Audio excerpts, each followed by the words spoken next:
Okay, so here we have the Novation Launchpad, which has 64 grid buttons with extra 16 buttons which select different parameters, etc. They can all produce different colours apart from blue, which is a shame because I like blue. Anyway, so this is a sequencer for live sampling, and basically right here we have the piano roll. So we have, instead of having lots of different modes or scales that you can select, and have the different degrees of the scale that you can select up here, like the first, second, third, blah blah blah blah blah. We've got the, I prefer the freedom of having just the whole piano roll on here. So we've got C, C sharp, D, D sharp, E, F, F sharp, G. So we've got a nice fifth. It's quite nice if you can have at least a fifth on a page at once. And as you see, these are all slightly dimmed. You might not be able to see it very well on the video, but once you press it, they go a lot brighter. You can see that they go a lot brighter. And if we were to scroll up, the C sharp will move down to here, and then we'll go have the scale from C sharp to G sharp. So the range is longer, then we'll go up and up and up and up. And by the way, if this is the button that shows, when this is yellow, this is showing that this is the first octave, as in this is middle C. So if we were to go up and press this button, that will go yellow and this will change. Now this is the C above middle C.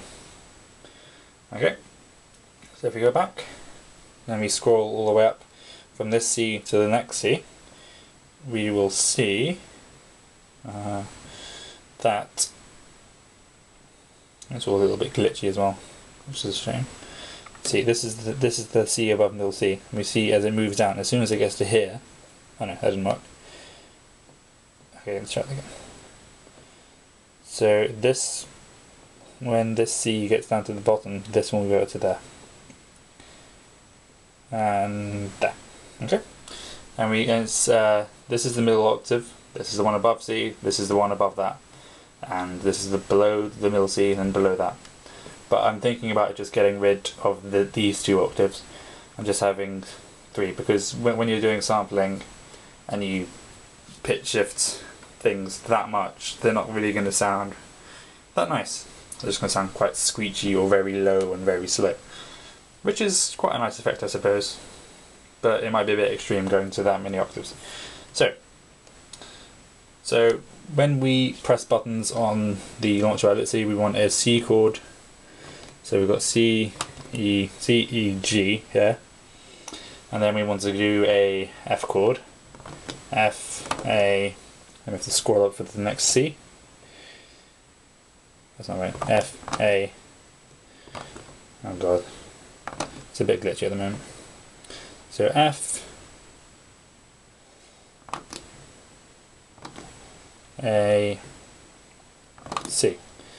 So now, as you can see, as we scroll up, the data is remembered, even though it's a bit funny. So we've got C, E, G for this amount of time. 1, 2, 3, 4. Then it'll be F, F, F, F. As you can see here. 1, 2, 3, 4. As you just saw a moment ago, there is a bit of MIDI.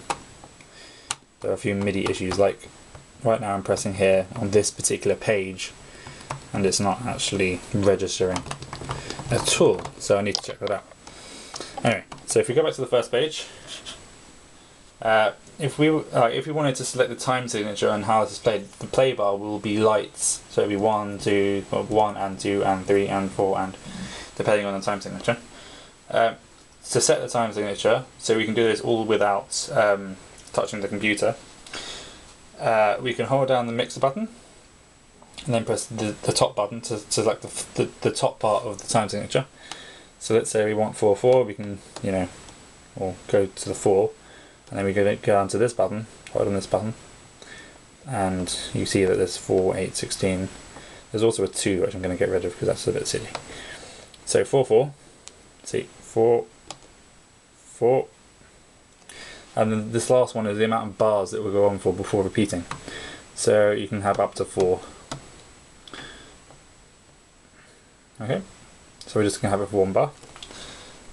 Also at the moment, like when you press this, it changes the octave up to the top one, which is, I need to create some gates to stop that happening. So it's all a work in progress, and I haven't actually got a play bar or anything like that working yet, because it's been quite a large project just to do this. But there will be a play bar. I'm going to have to work out some sort of way of sorting out the time signatures, so that perhaps that, I mean, I really need to figure out, for the next amount of flexibility, you need to figure out what measure these ones will be. I mean, will this be one crotchet beat, 1, 2, 3, 4, and will this be 2 bars? Maybe I'll need to add another menu that says that actually. Or will it be 16 bars, like 1, 2, 3, 4, 5, 6, 7, 8, and then another lot for just 1 bar?